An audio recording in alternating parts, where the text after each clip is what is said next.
जय श्री राम। स्वागत है मित्रों आप सभी का हमारे इस भावपूर्ण चैनल राम रस पर। आज की कथा है श्री रामचरितमानस बालकांड द्वितीय मास परायण। तो चलिए शुरू करते हैं आज के इस भावरस को।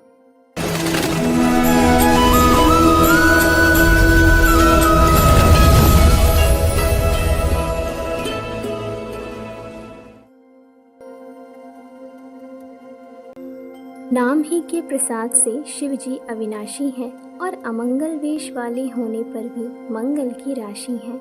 शुकदेव जी और सनकादि सिद्ध मुनि योगीगण नाम के ही प्रसाद से ब्रह्मानंद को भोगते हैं। नारद जी ने नाम के प्रताप को जाना है।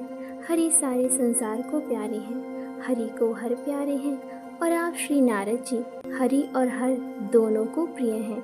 नाम के जपने से प्रभु ने कृपा की, जिससे प्रहलाद भक्त शिरोमणि हो गए। वे दुखी होकर सकाम भाव से हरि नाम को जपा और उसके प्रताप से अचल अनुपम स्थान ध्रुव लोक प्राप्त किया। हनुमान जी ने पवित्र नाम का स्मरण करके श्री राम जी को अपने वश में कर रखा है। नीच, अजामिल, गज और गणिका वैश्या भी श्री हरि के नाम के प्रभाव से मुक्त हो गए। मैं नाम की बड़ाई कहाँ तक कहूँ, राम भी नाम के गुणों को नहीं गा सकते। कलयुग में राम का नाम कल्पतरु मन चाहा पदार्थ देने वाला और कल्याण का निवास मुक्ति का घर है, जिसको स्मरण करने से भाग सा निष्कृष्ट तुलसीदास तुलसी के समान पवित्र हो गया। केवल कलयुग की ही बात नहीं है, चारों युगों में, तीनों कालों में और तीनों लोकों में नाम को जप कर जीव शोक रहित हुए हैं। वेद, पुराण और संतों का मत यही है कि समस्त पुण्यों का फल श्री राम जी में या राम नाम में प्रेम होना है। पहले सतयुग में ध्यान से, दूसरे त्रेता युग में यज्ञ से और द्वापर में पूजन से भगवान प्रसन्न होते हैं। परंतु कलयुग केवल पाप की जड़ और मलिन है। इसमें मनुष्यों का मन पाप रूपी समुद्र में मछली बना हुआ है, अर्थात पाप से कभी अलग होना ही नहीं चाहता। इससे ध्यान, यज्ञ और पूजन नहीं बन सकते। ऐसे कराल कलयुग के काल में तो नाम ही कल्प वृक्ष है, जो स्मरण करते ही संसार के सब जंजालों को नाश कर देने वाला है। कलयुग में यह राम नाम मनोवांछित फल देने वाला है। परलोक का परम हितैषी और इस लोक का माता पिता है, अर्थात परलोक में भगवान का परम धाम देता है और इस लोक में माता पिता के समान सब प्रकार से पालन और रक्षण करता है। कलयुग में न कर्म है, न भक्ति है और न ज्ञान ही है। राम नाम ही एक आधार है। कपट की खान कलयुग रूपी काल नेमी के मारने के लिए राम नाम ही बुद्धि और समर्थ श्री हनुमान जी ही हैं। राम नाम श्री नृसिंह भगवान है। कलयुग हिरण्यकश्यपु है और जप करने वाले जन प्रहलाद के समान हैं। यह राम नाम देवताओं के शत्रु कलयुग रूपी दैत्य को मारकर जप करने वालों की रक्षा करेगा। अच्छे भाव प्रेम से, बुरे भाव वैर से, क्रोध से या आलस्य से किसी तरह से भी नाम जपने से दसों दिशाओं में कल्याण होता है। उसी परम कल्याणकारी राम नाम का स्मरण करके और श्री रघुनाथ जी को मस्तक नवाकर मैं राम जी के गुणों का वर्णन करता हूँ। वे श्री राम जी मेरी बिगड़ी सब तरह से सुधार लेंगे, जिनकी कृपा करने से नहीं अघाती। राम से उत्तम स्वामी और मुझ सरीखा बुरा सेवक, इतने पर भी उन दयानिधि ने अपनी ओर देखकर मेरा पालन किया है। लोक और वेद में भी अच्छे स्वामी की यही रीति प्रसिद्ध है कि वह विनय सुनते ही प्रेम को पहचान लेता है। अमीर, गरीब, गवार, नगर निवासी, पंडित, मूर्ख, बदनाम, यशस्वी, सुकवि, कुकवि सभी नर नारी अपनी अपनी बुद्धि के अनुसार राजा की सराहना करते हैं और साधु, बुद्धिमान, सुशील, ईश्वर के अंश से उत्पन्न कृपालु राजा सबकी सुनकर और उनकी वाणी, भक्ति, विनय और चाल को पहचान कर सुंदर मीठी वाणी से सबका यथा योग्य सम्मान करते हैं। यह स्वभाव तो संसारी राजाओं का है। कौशलनाथ श्री रामचंद्र जी तो चतुर शिरोमणि हैं। श्री राम जी तो विशुद्ध प्रेम से ही रीझते हैं। पर जगत में मुझसे बढ़कर मूर्ख और मलिन बुद्धि और कौन होगा। तथापि कृपालु श्री रामचंद्र जी मुझ दुष्ट सेवक की प्रीति और रुचि को अवश्य रखेंगे, जिन्होंने पत्थरों को जहाज और बंदर भालुओं को बुद्धिमान मंत्री बना लिया। सब लोग मुझे श्री राम जी का सेवक कहते हैं और मैं भी बिना लज्जा संकोच के कहलाता हूँ। कहने वालों का विरोध नहीं करता। कृपालु श्री राम जी इस निंदा को सहते हैं कि श्री सीतानाथ जी जैसे स्वामी का तुलसीदास सा सेवक है। यह मेरी बहुत बड़ी ढिठाई और दोष है। मेरे पाप को सुनकर नरक ने भी नाक सिकोड़ ली है, अर्थात नरक में भी मेरे लिए ठौर नहीं है।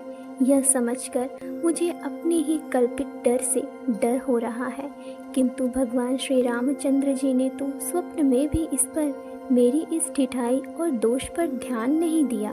वरन मेरे प्रभु श्री रामचंद्र जी ने तो इस बात को सुनकर, देखकर और अपने सुचित्त रूपी चक्षु से निरीक्षण कर मेरी भक्ति और बुद्धि की उल्टी सराहना की। क्योंकि कहने में चाहे बिगड़ जाए, अर्थात मैं चाहे अपने को भगवान का सेवक कहता कहलाता रहूं, परंतु हृदय में अच्छापन होना चाहिए। हृदय में तो अपने को उनका सेवक बनने योग्य नहीं मानकर पापी और दीन ही मानता हूँ। यह अच्छापन है। श्री रामचंद्र जी भी दास के हृदय की अच्छी स्थिति जानकर रीझ जाते हैं। प्रभु के चित्त में अपने भक्तों की हुई भूल चूक याद नहीं रहती, वे उसे भूल जाते हैं और उनके हृदय की अच्छाई नेकी को 100 बार याद करते रहते हैं। जिस पाप के कारण उन्होंने बाली को व्याध की तरह मारा था, वैसे ही कुचाल फिर सुग्रीव ने चली। वही करनी विभीषण की थी, परंतु श्री रामचंद्र जी ने स्वप्न में भी उसका मन में विचार नहीं किया। उल्टे भरत जी से मिलने के समय श्री रघुनाथ जी ने उनका सम्मान किया और राजसभा में भी उनके गुणों का बखान किया। प्रभु श्री रामचंद्र जी तो वृक्ष के नीचे और बंदर डाली पर, अर्थात कहाँ मर्यादा पुरुषोत्तम सच्चिदानंद घन परमात्मा श्री राम जी और कहाँ पेड़ों की शाखाओं पर कूदने वाले बंदर, परंतु ऐसे बंदरों को भी उन्होंने अपने समान बना लिया। तुलसीदास जी कहते हैं कि श्री रामचंद्र जी सरीखे शील निधान स्वामी कहीं भी नहीं है। हे राम जी, आपकी अच्छाई से सभी का भला है, अर्थात आपका कल्याणमय स्वभाव सभी का कल्याण करने वाला है। यदि यह बात सच है तो तुलसीदास का भी सदा कल्याण ही होगा। इस प्रकार अपने गुण दोषों को कहकर और सबको फिर सिर नवाकर मैं श्री रघुनाथ जी का निर्मल यश वर्णन करता हूँ, जिसके सुनने से कलयुग के पाप नष्ट हो जाते हैं। मुनि याज्ञवल्क्य जी ने जो सुहावनी कथा मुनि श्रेष्ठ भरद्वाज जी को सुनाई थी, उसी संवाद को मैं बखान कर कहूँगा। सब सज्जन सुख का अनुभव करते हुए उसे सुने।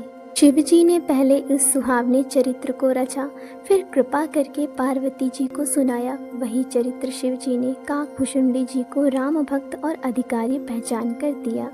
उन काकभुशुंडी जी से फिर याज्ञवल्क्य जी ने पाया और उन्होंने फिर उसे भरद्वाज जी को गाकर सुनाया। वे दोनों वक्ता और श्रोता याज्ञवल्क्य और भरद्वाज समान शील वाले और समदर्शी हैं और श्री हरि की लीला को जानते हैं। वे अपने ज्ञान से तीनों कालों की बातों को हथेली पर रखे हुए आंवले के समान प्रत्यक्ष जानते हैं। और भी जो सुजान भगवान की लीलाओं का रहस्य जानने वाले हरिभक्त हैं, वे इस चरित्र को नाना प्रकार से कहते, सुनते और समझते हैं। फिर वही कथा मैंने वराह क्षेत्र में अपने गुरु जी से सुनी, परंतु उस समय मैं लड़कपन के कारण बहुत बेसमझ था, इससे उसको उस प्रकार अच्छी तरह समझ नहीं। श्री राम जी की गूढ़ कथा के वक्ता कहने वाले और श्रोता सुनने वाले दोनों ज्ञान के खजाने अर्थात पूरे ज्ञानी होते हैं। मैं कलयुग के पापों से ग्रसा हुआ महामूढ़ जड़ जीव भला उसको कैसे समझ सकता था। तो भी गुरु जी ने जब बार बार कथा कही तब बुद्धि के अनुसार कुछ समझ में आई। वही अब मेरे द्वारा भाषा में रची जाएगी, जिससे मेरे मन को संतोष हो। जैसा कुछ मुझ में बुद्धि और विवेक का बल है, मैं हृदय में हरि की प्रेरणा से उसी के अनुसार कहूँगा। मैं अपने संदेह, अज्ञान और भ्रम को हरने वाली कथा रचता हूँ, जो संसार रूपी नदी के पार करने के लिए नाव है। राम कथा पंडितों को विश्राम देने वाली, सब मनुष्यों को प्रसन्न करने वाली और कलयुग के पापों का नाश करने वाली है। राम कथा कलयुग रूपी साप के लिए मोरनी है और विवेक रूपी अग्नि के प्रकट करने के लिए अरणी, मंथन की जाने वाली लकड़ी है। अर्थात इस कथा से ज्ञान की प्राप्ति होती है। राम कथा कलयुग में सब मनोरथों को पूर्ण करने वाली कामधेनु गौ है और सज्जनों के लिए सुंदर संजीवनी जड़ी है।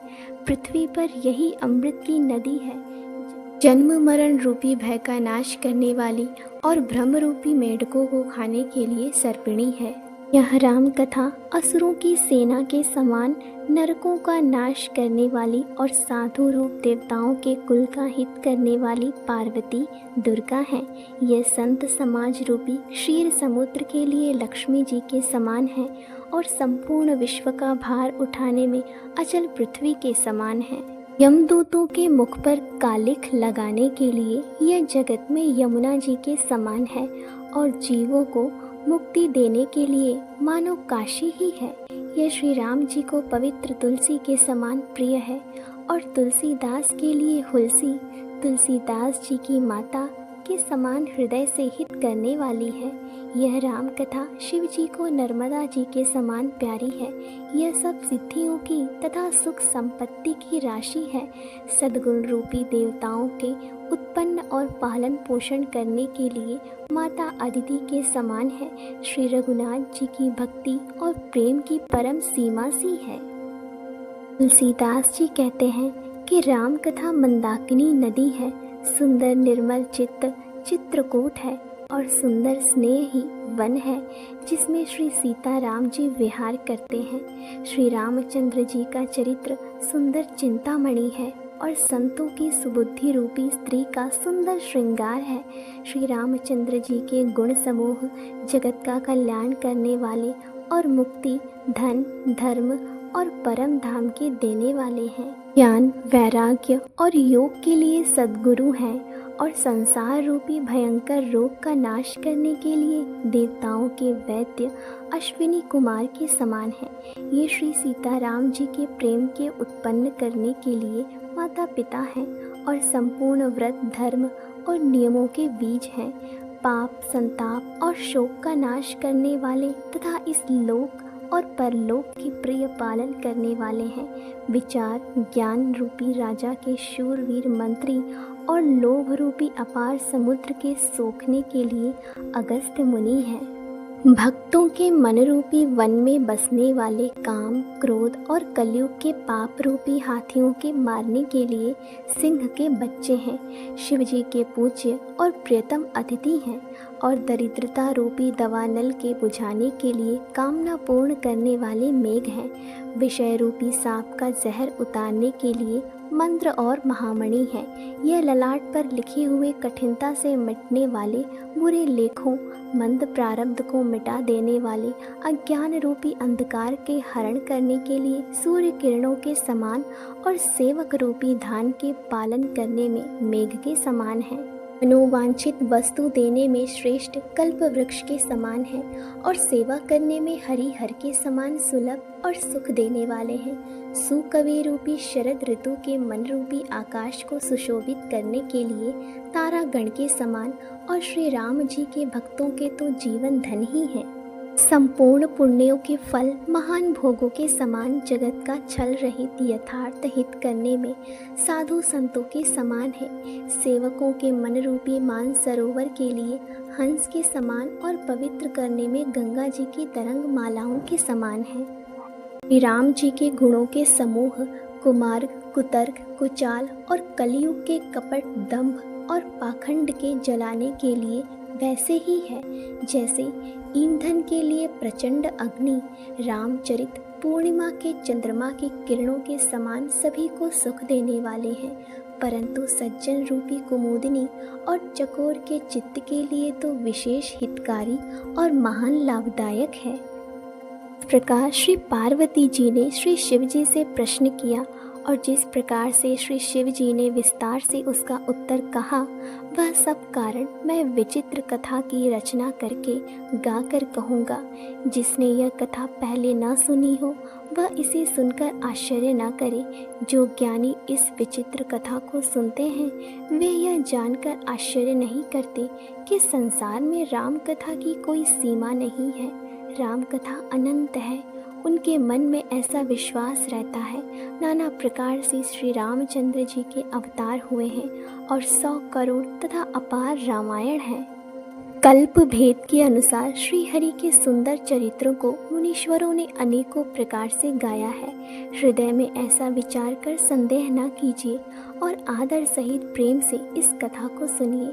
श्री रामचंद्र जी अनंत हैं, उनके गुण भी अनंत हैं और उनकी कथाओं का विस्तार भी असीम है।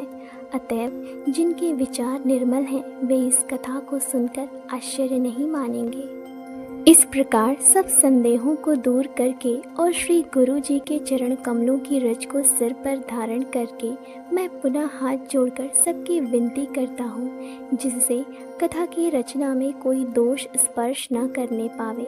अब मैं आदर पूर्वक श्री शिव जी को सिर नवाकर श्री रामचंद्र जी के गुणों की निर्मल कथा कहता हूँ। श्री हरि के चरणों पर सिर रखकर संबंध 1631 में इस कथा का आरंभ करता हूँ। चैत्र मास की नवमी तिथि मंगलवार को श्री अयोध्या जी में यह चरित्र प्रकाशित हुआ।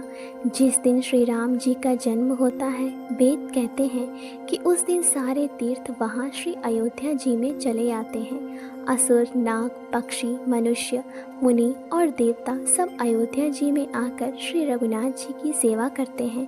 बुद्धिमान लोग जन्म का महोत्सव मनाते हैं और श्री राम जी की सुंदर कीर्ति का गान करते हैं। सज्जनों के बहुत से समूह उस दिन श्री सरयू जी के पवित्र जल में स्नान करते हैं और हृदय में सुंदर श्याम शरीर श्री रघुनाथ जी का ध्यान करके उनके नाम का जप करते हैं। वेद पुराण कहते हैं कि श्री सरयू जी का दर्शन, स्पर्श, स्नान और जलपान पापों को हरता है। यह नदी बड़ी ही पवित्र है। इसकी महिमा अनंत है, जिसे विमल बुद्धि वाली सरस्वती जी भी नहीं कह सकती। यह शोभायमान अयोध्यापुरी श्री रामचंद्र जी के परम धाम की देने वाली है।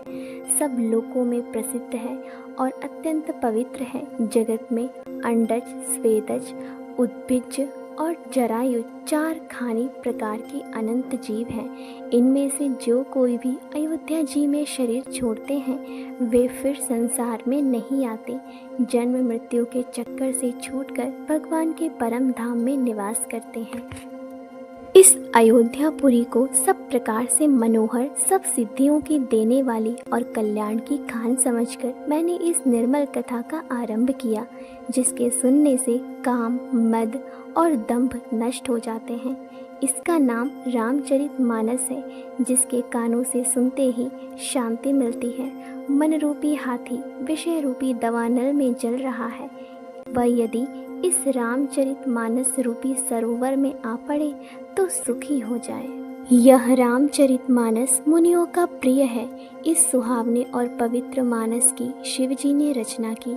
यह तीनों प्रकार के दोषों, दुखों और दरिद्रता को तथा कलियुग की कुचालों और सब पापों का नाश करने वाला है। श्री महादेव जी ने इसको रचकर अपने मन में रखा था और सुअवसर पाकर पार्वती जी से कहा। इसी से शिव जी ने इसको अपने हृदय में देखकर और प्रसन्न होकर इसका सुंदर रामचरितमानस नाम रखा। मैं उसी सुख देने वाली सुहावनी राम कथा को कहता हूँ।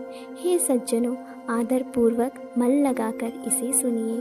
यह रामचरितमानस जैसा है, जिस प्रकार बना है और जिस हेतु से जगत में इसका प्रचार हुआ, अब वही सब कथा मैं श्री उमा महेश्वर का स्मरण करके कहता हूँ।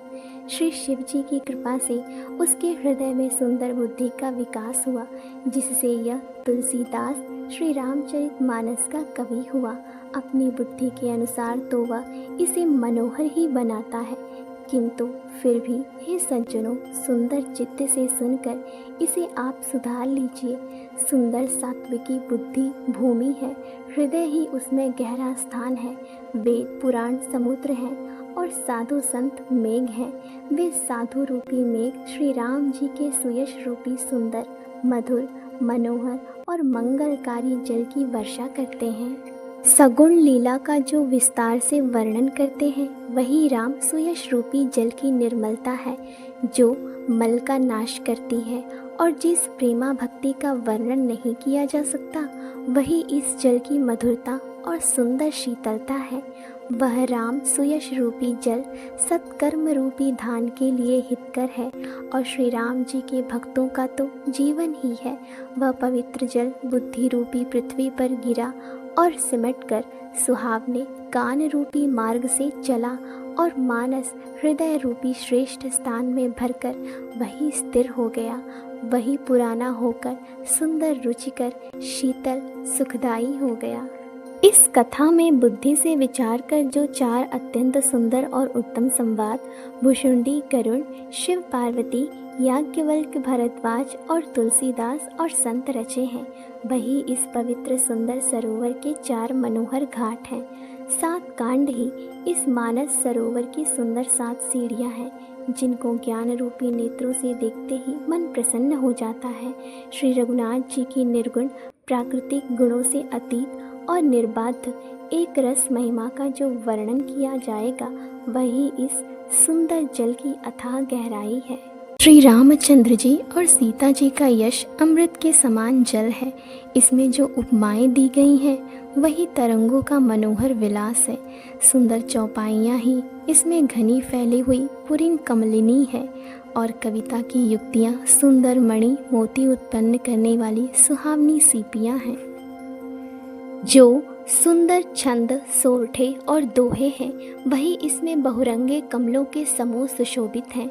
अनुपम अर्थ, ऊंचे भाव और सुंदर भाषा ही पराग, पुष्परज, मकरंद, पुष्परस और सुगंध हैं। सत्कर्मों, पुण्यों के पुंज, भौरों की सुंदर पंक्तियां हैं। ज्ञान, वैराग्य और विचार हंस हैं। कविता की ध्वनि, वक्रोक्ति गुण और जाति ही अनेकों प्रकार की मनोहर मछलियां हैं। अर्थ, धर्म, काम, मोक्ष, ये चारों ज्ञान विज्ञान का विचार के कहना, काव्य के नव रस, जप, तप, योग और वैराग्य के प्रसंग, ये सब इस सरोवर के सुंदर जलचर जीव हैं। सुकृति पुण्यात्मा जनों के, साधुओं के और श्री राम नाम के गुणों का गान ही विचित्र जल पक्षियों के समान है। संतों की सभा ही इस सरोवर के चारों ओर की अमराई, आम की बगीचियां हैं और श्रद्धा वसंत ऋतु के समान कही गई है। नाना प्रकार से भक्ति का निरूपण और क्षमा, दया तथा दम, इंद्रिय निग्रह लताओं के मंडप हैं। मन का निग्रह, यम, अहिंसा, सत्य, अस्तेय, ब्रह्मचर्य और अपरिग्रह, नियम, शौच, संतोष, तप, स्वाध्याय और ईश्वर प्रणिधान ही उनके फूल हैं।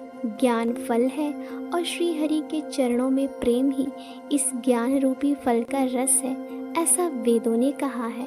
इस रामचरित मानस में और भी जो अनेक प्रसंगों की कथाएं हैं, वे ही इसमें तोते, कोयल आदि रंग बिरंगे पक्षी हैं।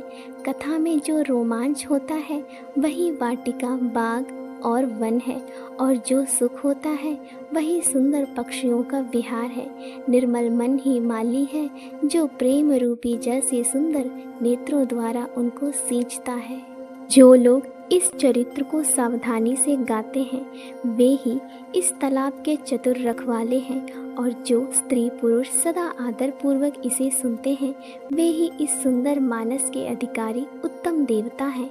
जो अति दुष्ट और विषयी हैं, वे अभागे बगुले और कौवे हैं, जो इस सरोवर के समीप नहीं जाते, क्योंकि यहाँ इस मानस सरोवर में घोंगे, मेढक और सेवार के समान विषय रस की नाना प्रकार की कथाएं नहीं हैं। इसी कारण बेचारे कौवे और बगुले रूपी विषयी लोग यहाँ आते हुए हृदय में हार मान जाते हैं, क्योंकि इस सरोवर तक आने में कठिनाइयाँ बहुत हैं। श्री राम जी की कृपा बिना यहाँ नहीं आया जाता। घोर कुसंगी भयानक बुरा रास्ता है। उन कुसंगियों के वचन ही बाघ, सिंह और सांप हैं। घर के काम काज और गृहस्थी के भांति भांति के जंजाल ही अत्यंत दुर्गम बड़े बड़े पहाड़ हैं। मोह, मद और मान ही बहुत से बीहड़ वन हैं और नाना प्रकार के कुतर्क ही भयानक नदियां हैं। जिनके पास श्रद्धा रूपी राह खर्च नहीं है और संतों का साथ नहीं है और जिनको श्री रघुनाथ जी प्रिय नहीं है, उनके लिए यह मानस अत्यंत ही अगम है। अर्थात श्रद्धा, सत्संग और भगवत प्रेम के बिना कोई इसको नहीं पा सकता। यदि कोई मनुष्य कष्ट उठाकर वहां तक पहुंच भी जाए तो वहां जाते ही उसे नींद रूपी जूड़ी आ जाती है। हृदय में मूर्खता रूपी बड़ा कड़ा जाड़ा लगने लगता है, जिससे वहां जाकर भी वह अभागा स्नान नहीं कर पाता। उससे उस सरोवर में स्नान और उसका जलपान तो किया नहीं जाता, वह अभिमान सहित लौट आता है।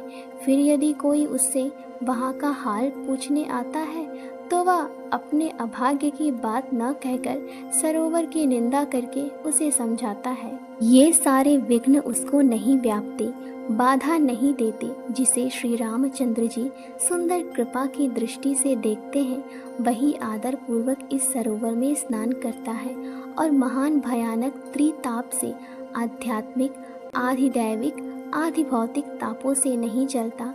जिनके मन में श्री रामचंद्र जी के चरणों में सुंदर प्रेम है, वे इस सरोवर को कभी नहीं छोड़ते।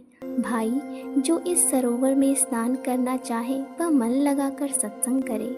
ऐसे मानस सरोवर को हृदय के नेत्रों से देखकर और उसमें गोता लगाकर कवि की बुद्धि निर्मल हो गई।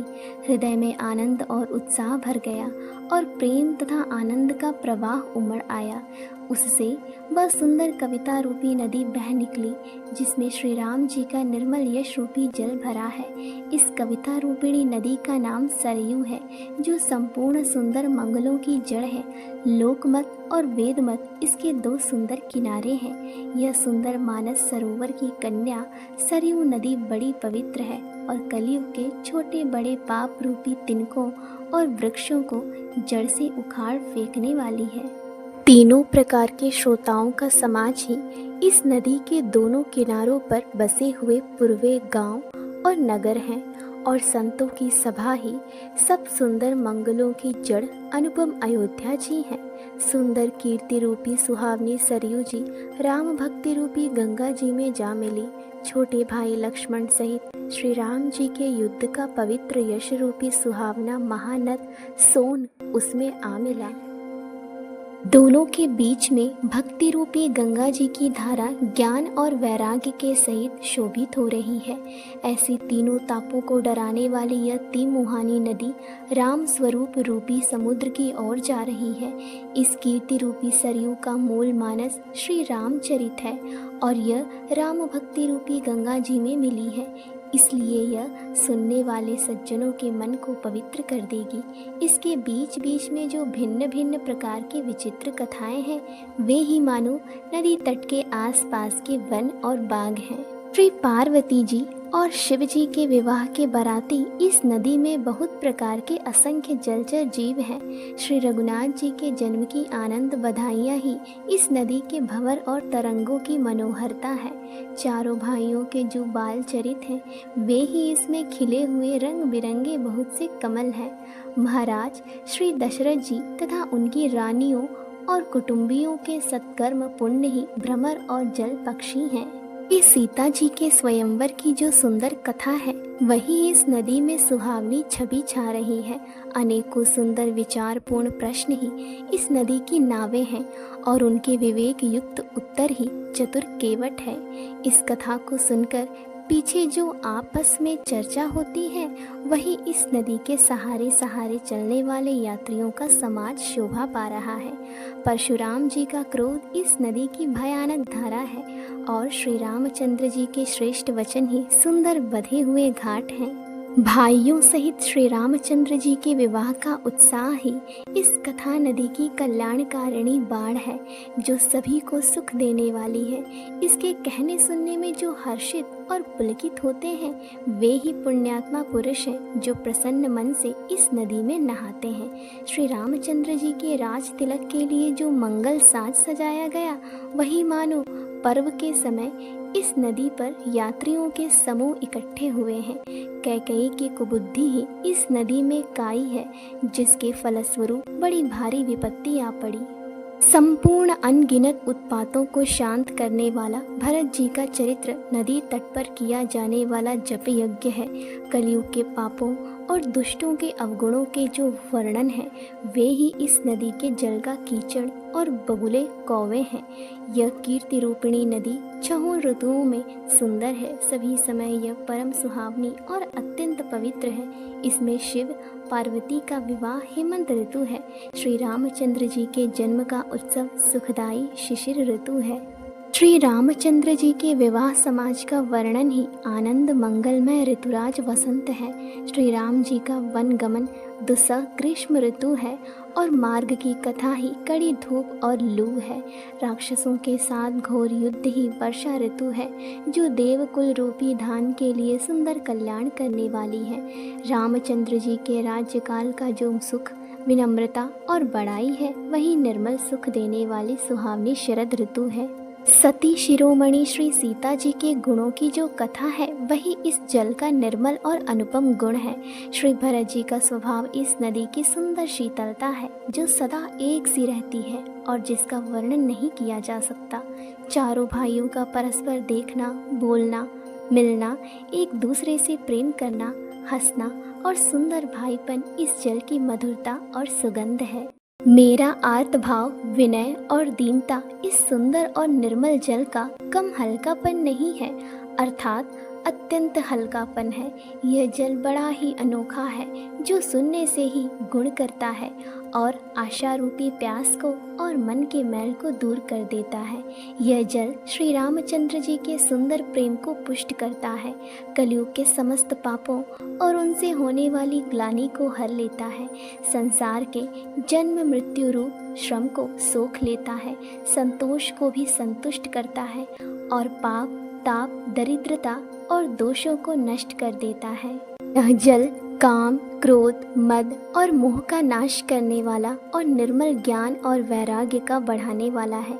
इसमें आदर पूर्वक स्नान करने से और इसे पीने से हृदय में रहने वाले सब पाप ताप मिट जाते हैं। जिन्होंने इस राम सुयश रूपी जल से अपने हृदय को नहीं धोया वे कायर कलिकाल के द्वारा ठगे गए।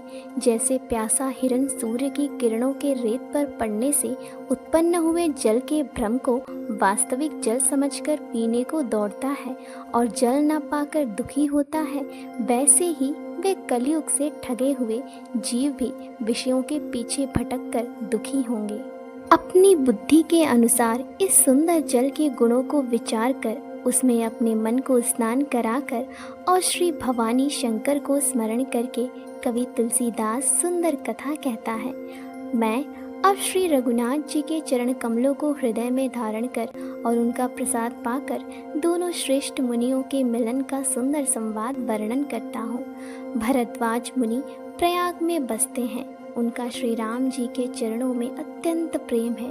वे तपस्वी, निग्रहित चित्त, जितेंद्रिय, दया के निधान और परमार्थ के मार्ग में बड़े ही चतुर हैं। माघ में जब सूर्य मकर राशि पर जाते हैं तब सब लोग तीर्थराज प्रयाग को आते हैं। देवता, दैत्य, किन्नर और मनुष्यों के समूह सब आदर पूर्वक त्रिवेणी में स्नान करते हैं। श्री वेणी माधव जी के चरण कमलों को पूजते हैं और अक्षय वट का स्पर्श कर उनके शरीर पुलकित होते हैं। भरद्वाज जी का आश्रम बहुत ही पवित्र, परम रमणीय और श्रेष्ठ मुनियों के मन को भाने वाला है। तीर्थराज प्रयाग में जो स्नान करने जाते हैं उन ऋषि मुनियों का समाज वहाँ भरद्वाज के आश्रम में जुड़ता है। प्रातःकाल सब उत्साहपूर्वक स्नान करते हैं और फिर परस्पर भगवान के गुणों की कथाएं कहते हैं। ब्रह्म का निरूपण, धर्म का विधान और तत्वों के विभाग का वर्णन करते हैं तथा ज्ञान वैराग्य से युक्त भगवान की भक्ति का कथन करते हैं। इसी प्रकार माघ के महीने भर स्नान करते हैं और फिर सब अपने अपने आश्रमों को चले जाते हैं। हर साल वहाँ इसी तरह बड़ा आनंद होता है। मकर में स्नान करके मुनिगण चले जाते हैं। एक बार पूरे मकर भर स्नान करके सब मुनीश्वर अपने अपने आश्रमों को लौट गए। परम ज्ञानी याज्ञवल्क्य मुनि को चरण पकड़कर भरद्वाज जी ने रख लिया। आदर पूर्वक उनके चरण कमल धोए और बड़े ही पवित्र आसन पर उन्हें बैठाया। पूजा करके मुनि याज्ञवल्क्य जी के सुयश का वर्णन किया और फिर अत्यंत पवित्र और कोमल वाणी से बोले, हे नाथ, मेरे मन में एक बड़ा संदेह है।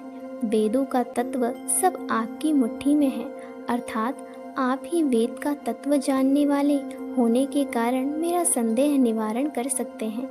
पर उस संदेह को कहते मुझे भय और लाज आती है। भय इसलिए कि कहीं आप यह न समझें कि मेरी परीक्षा ले रहा है। लाज इसलिए कि इतनी आयु बीत गई, अब तक ज्ञान न हुआ, और यदि नहीं कहता तो बड़ी हानि होती है, क्योंकि अज्ञानी बना रहता हूँ। हे प्रभु, संत लोग ऐसी नीति कहते हैं और वेद, पुराण तथा मुनिजन भी यही बतलाते हैं कि गुरु के साथ छिपाव करने से हृदय में निर्मल ज्ञान नहीं होता। यही सोचकर मैं अपना अज्ञान प्रकट करता हूँ। हे नाथ, सेवक पर कृपा करके इस अज्ञान का नाश कीजिए। संतों, पुराणों और उपनिषदों ने राम नाम के असीम प्रभाव का गान किया है। कल्याण स्वरूप ज्ञान और गुणों की राशि अविनाशी भगवान शंभु निरंतर राम नाम का जप करते रहते हैं। संसार में 4 जाति के जीव हैं। काशी में मरने से सभी परम पद को प्राप्त करते हैं। हे मुनिराज, वह भी राम नाम की ही महिमा है, क्योंकि शिवजी महाराज दया करके काशी में मरने वाले जीव को राम नाम का ही उपदेश करते हैं। इसी से उनको परम पद मिलता है। हे प्रभु, मैं आपसे पूछता हूँ कि वे राम कौन है? हे कृपा निधान, मुझे समझा कर कहिए। एक राम तो अवध नरेश दशरथ जी के कुमार हैं। उनका चरित्र सारा संसार जानता है। उन्होंने स्त्री के विरह में अपार दुख उठाया और क्रोध आने पर युद्ध में रावण को मार डाला। हे प्रभु, वही राम है या और कोई दूसरे हैं जिनको शिवजी जपते हैं? आप सत्य के धाम हैं और सब कुछ जानते हैं। ज्ञान विचार कर कहिए। हे नाथ, जिस प्रकार से मेरा यह भारी भ्रम मिट जाए, आप वही कथा विस्तार पूर्वक कहिए। इस पर याज्ञवल्क्य जी मुस्कुरा कर बोले, श्री रघुनाथ जी की प्रभुता को तुम जानते हो। तुम मन, वचन और कर्म से श्री राम जी के भक्त हो। तुम्हारी चतुराई को मैं जान गया। तुम श्री राम जी के रहस्यमय गुणों को सुनना चाहते हो, इसी से तुमने ऐसा प्रश्न किया है, मानो बड़े ही मूढ़ हो। हे तात, तुम आदर पूर्वक मन लगाकर सुनो। मैं श्री राम जी की सुंदर कथा कहता हूँ। बड़ा भारी अज्ञान विशाल महिषासुर है और श्री राम जी की कथा उसे नष्ट कर देने वाली भयंकर काली जी हैं। श्री राम जी की कथा चंद्रमा की किरणों के समान है, जिसे संत रूपी चकोर सदा पान करते हैं। ऐसा ही संदेह पार्वती जी ने किया था। तब महादेव जी ने विस्तार से उसका उत्तर दिया था। अब मैं अपनी बुद्धि के अनुसार वही उमा और शिव जी का संवाद कहता हूँ। वह जिस समय और जिस हेतु से हुआ, उसे हे मुनि तुम सुनो, तुम्हारा विषाद मिट जाएगा। एक बार त्रेता युग में शिव जी अगस्त्य ऋषि के पास गए। उनके साथ जगत जननी भवानी सती जी भी थी। ऋषि ने संपूर्ण जगत के ईश्वर जानकर उनका पूजन किया। मुनिवर अगस्त्य जी ने राम कथा विस्तार से कही, जिसको महेश्वर ने परम सुख मानकर सुना। फिर ऋषि ने शिव जी से सुंदर हरि भक्ति पूछी और शिव जी ने उनको अधिकारी पाकर रहस्य सहित भक्ति का निरूपण किया। श्री रघुनाथ जी के गुणों की कथाएं कहते सुनते कुछ दिनों तक शिव जी वहाँ रहे। फिर मुनि से विदा मांगकर शिव जी तक्ष कुमारी सती जी के साथ घर कैलाश को चले। उन्हीं दिनों पृथ्वी का भार उतारने के लिए श्री हरि ने रघुवंश में अवतार लिया था। वे अविनाशी भगवान उस समय पिता के वचन से राज्य का त्याग करके तपस्वी साधु वेश में दंडक वन में विचर रहे थे।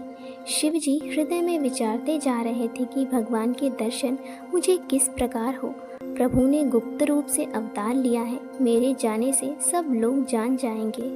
श्री शंकर जी के हृदय में इस बात को लेकर बड़ी खलबली उत्पन्न हो गई, परंतु सती जी इस भेद को नहीं जानती थी। तुलसीदास जी कहते हैं कि शिव जी के मन में भेद खुलने का डर था, परंतु दर्शन के लोभ से उनके नेत्र ललचा रहे थे। रावण ने ब्रह्मा जी से अपनी मृत्यु मनुष्य के हाथ से मांगी थी। ब्रह्मा जी के वचनों को प्रभु सत्य करना चाहते हैं। मैं जो पास नहीं जाता हूँ तो बड़ा पछतावा रह जाएगा। इस प्रकार शिव जी विचार करते थे, परंतु कोई भी युक्ति ठीक नहीं बैठती थी। इस प्रकार महादेव जी चिंता के वश हो गए। उसी समय नीच रावण ने जाकर मारीच को साथ लिया और वह मारीच तुरंत कपट मृग बन गया।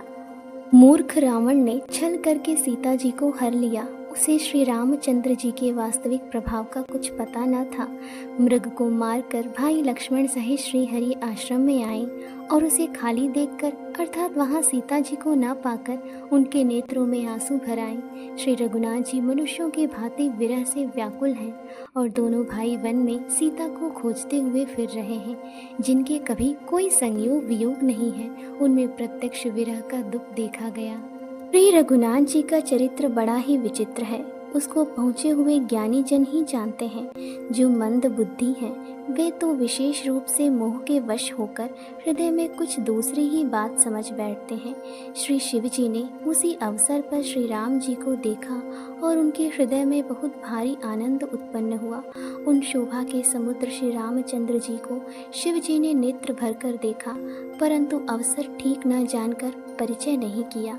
जगत के पवित्र करने वाले सच्चिदानंद की जय हो, इस प्रकार कहकर कामदेव का नाश करने वाले श्री शिव जी चल पड़े। कृपा निधान शिव जी बार बार आनंद से पुलकित होते हुए सती जी के साथ चले जा रहे थे। सती जी ने शंकर जी की वह दशा देखी तो उनके मन में बड़ा संदेह उत्पन्न हो गया। वे मन ही मन कहने लगी कि शंकर जी की सारा जगत वंदना करता है, वे जगत के ईश्वर हैं। देवता मनुष्य मुनि सब उनके प्रति सिर नवाते हैं। उन्होंने एक राजपुत्र को सच्चिदानंद परम धाम कहकर प्रणाम किया और उसकी शोभा देखकर वे इतने प्रेममग्न हो गए कि अब तक उनके हृदय में प्रीति रोकने से भी नहीं रुकती। जो ब्रह्म सर्वव्यापक, माया रहित, अजन्मा, अगोचर, इच्छा रहित और भेद रहित है और जिसे वेद भी नहीं जानते, क्या वह देह धारण करके मनुष्य हो सकता है? देवताओं के हित के लिए मनुष्य शरीर धारण करने वाले जो विष्णु भगवान हैं, वे भी शिव जी की ही भांति सर्वज्ञ हैं। वे ज्ञान के भंडार, लक्ष्मीपति और असुरों के शत्रु भगवान विष्णु क्या अज्ञानी की तरह स्त्री को खोजेंगे? फिर शिव जी के वचन भी झूठे नहीं हो सकते। सब कोई जानते हैं कि शिव जी सर्वज्ञ हैं। सती के मन में इस प्रकार का अपार संदेह उठ खड़ा हुआ। किसी तरह भी उनके हृदय में ज्ञान का प्रादुर्भाव नहीं होता था। यद्यपि भवानी जी ने प्रकट कुछ नहीं कहा, पर अंतर्यामी शिव जी सब जान गए। वे बोले, हे सती सुनो, तुम्हारा स्त्री स्वभाव है, ऐसा संदेह मन में कभी न रखना चाहिए। जिनकी कथा का अगस्त्य ऋषि ने गान किया और जिनकी भक्ति मैंने मुनि को सुनाई, वे यही मेरे इष्ट देव श्री रघुवीर जी हैं, जिनकी सेवा ज्ञानी मुनि सदा किया करते हैं। ज्ञानी मुनि, योगी और सिद्ध निरंतर निर्मल चित्त से जिनका ध्यान करते हैं तथा वेद पुराण और शास्त्र नेति नेति कहकर जिनकी कीर्ति गाते हैं, उन्हीं सर्वव्यापक समस्त ब्रह्मांडों के स्वामी मायापति नित्य परम स्वतंत्र ब्रह्म रूप भगवान श्री राम जी ने अपने भक्तों के हित के लिए अपनी इच्छा से रघुकुल के मणि रूप में अवतार लिया है। यद्यपि शिव जी ने बहुत बार समझाया, फिर भी सती जी के हृदय में उनका उपदेश नहीं बैठा। तब महादेव जी मन में भगवान की माया का बल जानकर मुस्कुराते हुए बोले, जो तुम्हारे मन में बहुत संदेह है तो तुम जाकर परीक्षा क्यों नहीं लेती? जब तक तुम मेरे पास लौट आओगी तब तक मैं इसी बड़ की छाह में बैठा हूँ। जिस प्रकार तुम्हारा यह अज्ञान जनित भारी भ्रम दूर हो, भली भांति विवेक के द्वारा सोच समझकर तुम वही करना। शिव जी की आज्ञा पाकर सती चली और मन में सोचने लगी कि भाई क्या करूं, कैसे परीक्षा लूं। इधर शिव जी ने मन में ऐसा अनुमान किया कि दक्ष कन्या सती का कल्याण नहीं है। जब मेरे समझाने से भी संदेह दूर नहीं होता, तब मालूम होता है विधाता ही उल्टे हैं, अब सती का कुशल नहीं है। जो कुछ राम ने रच रखा है वही होगा, तर्क करके कौन शाखा विस्तार बढ़ावे। मन में ऐसा कहकर शिव जी भगवान श्री हरि का नाम जपने लगे और सती जी वहाँ गईं जहाँ सुख के धाम प्रभु श्री रामचंद्र जी थे। सती बार बार मन में विचार कर सीता जी का रूप धारण करके उस मार्ग की ओर आगे होकर चली जिससे सती जी के विचार अनुसार मनुष्यों के राजा रामचंद्र जी आ रहे थे। सती जी की बनावटी वेश को देखकर लक्ष्मण जी चकित हो गए और उनके हृदय में बड़ा भ्रम हो गया। वे बहुत गंभीर हो गए, कुछ कह नहीं सके। धीर बुद्धि लक्ष्मण प्रभु श्री रघुनाथ जी के प्रभाव को जानते थे। सब कुछ देखने वाले और सबके हृदय की जानने वाले देवताओं के स्वामी श्री रामचंद्र जी सती जी के कपट को जान गए। जिनके स्मरण मात्र से अज्ञान का नाश हो जाता है, वही सर्वज्ञ भगवान श्री रामचंद्र जी हैं। स्त्री स्वभाव का असर तो देखो कि वहाँ उन सर्वज्ञ भगवान के सामने भी सती जी छिपाव करना चाहती हैं। अपनी माया के बल को हृदय में बखान कर श्री रामचंद्र जी हंसकर कोमल वाणी से बोले। पहले प्रभु ने हाथ जोड़कर सती को प्रणाम किया और पिता सहित अपना नाम बताया। फिर कहा कि वृषकेतु शिवजी कहाँ हैं? आप यहाँ वन में अकेली किस लिए फिर रही हैं? श्री रामचंद्र जी के कोमल और रहस्य भरे वचन सुनकर सती जी को बड़ा संकोच हुआ। वे डरती हुई चुपचाप शिव जी के पास चली। उनके हृदय में बड़ी चिंता हो गई कि मैंने शंकर जी का कहना ना माना और अपने अज्ञान का श्री रामचंद्र जी पर आरोप किया। अब जाकर मैं शिव जी को क्या उत्तर दूंगी? यूं सोचते सोचते सती जी के हृदय में अत्यंत भयानक जलन पैदा हो गई। श्री रामचंद्र जी ने जान लिया कि सती जी को दुख हुआ। तब उन्होंने अपना कुछ प्रभाव प्रकट करके उन्हें दिखलाया। सती जी ने मार्ग में जाते हुए यह कौतुक देखा कि श्री रामचंद्र जी, सीता जी और लक्ष्मण सहित आगे चले जा रहे हैं। इस अवसर पर सीता जी को इसलिए दिखाया कि सती जी श्री राम के सच्चिदानंदमय रूप को देखें। वियोग और दुख की कल्पना जो उन्हें हुई थी वह दूर हो जाए तथा वे प्रकृतिस्थ हो। तब उन्होंने पीछे की ओर फिरकर देखा तो वहाँ भी भाई लक्ष्मण जी और सीता जी के साथ श्री रामचंद्र जी सुंदर वेश में दिखाई दिए। वे जिधर देखती हैं उधर ही प्रभु श्री रामचंद्र जी विराजमान हैं और सुचतुर सिद्ध मुनीश्वर उनकी सेवा कर रहे हैं। सती जी ने अनेक शिव, ब्रह्मा और विष्णु देखे जो एक से एक बढ़कर असीम प्रभाव वाले थे। उन्होंने देखा कि भांति भांति के वेश धारण किए सभी देवता श्री रामचंद्र जी की चरण वंदना और सेवा कर रहे हैं। उन्होंने अनगिनत अनुपम सती, ब्रह्माणी और लक्ष्मी देखी। जिस जिस रूप में ब्रह्मा आदि देवता थे, उसी के अनुकूल रूप में उनकी ये सब शक्तियाँ भी थीं। सती जी ने जहाँ तहाँ जितने रघुनाथ जी देखे, शक्तियों सहित वहाँ उतने ही सारे देवताओं को भी देखा। संसार में जो चराचर जीव हैं, वे भी अनेक प्रकार से सब देखे। उन्होंने देखा कि अनेकों वेश धारण करके देवता प्रभु श्री रामचंद्र जी की पूजा कर रहे हैं, परंतु श्री रामचंद्र जी का दूसरा रूप कहीं नहीं देखा। सीता सहित श्री रघुनाथ जी बहुत से देखे, परंतु उनके वेश अनेक नहीं थे। सब जगह वही रघुनाथ जी, वही लक्ष्मण और वही सीता जी। सती ऐसा देखकर बहुत ही डर गई। उनका हृदय कांपने लगा और देह की सारी सुध बुध जाती रही। वे आंख मूंद कर मार्ग में बैठ गईं। फिर आंख खोलकर देखा तो वहाँ दक्ष कुमारी सती जी को कुछ भी न दिख पड़ा। तब वे बार बार श्री रामचंद्र जी के चरणों में सिर नवाकर वहाँ चली जहाँ श्री शिव जी थे। जब पास पहुँची तब श्री शिव जी ने हंसकर कुशल प्रश्न करके कहा कि तुमने राम जी की किस प्रकार परीक्षा ली? सारी बात सच सच कहो। जय श्री राम। आज का दूसरा मास पारायण कथा पूर्ण हुआ। आशा है आपको आज का यह अर्थ श्रवण पसंद आया होगा और इससे आपके हृदय में शांति और आनंद की अनुभूति हुई होगी। अगर आपको यह वीडियो अच्छा लगा हो तो कृपया इसे लाइक करें, कमेंट्स करें और अपने प्रियजनों के साथ साझा करें। और हाँ, चैनल को सब्सक्राइब करना ना भूलें ताकि आप आने वाले सभी अध्याय सुन सकें। मिलते हैं अगले वीडियो में। जय श्री राम।